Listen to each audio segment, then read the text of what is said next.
Memang sedap kitang ni. Hai. Mika nak tahu tak? Kalau Mika nak tahu, saya kasih tahu. Saya lagi nak makan. Hari ni lauk dia ikan. Ikan kitang bakar.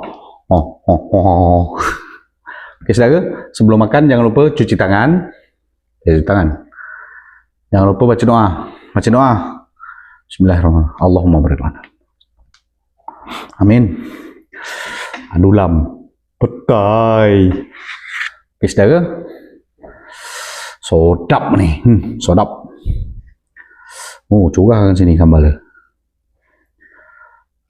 Kemarin ada kakak tu komen. Ulam pakai petai sedap kata dia. Hari ni ada petai. Okey saudara. Suapan pertama. Untuk saudara semua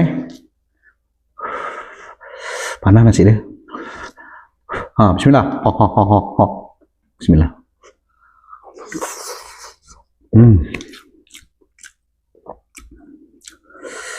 Ui.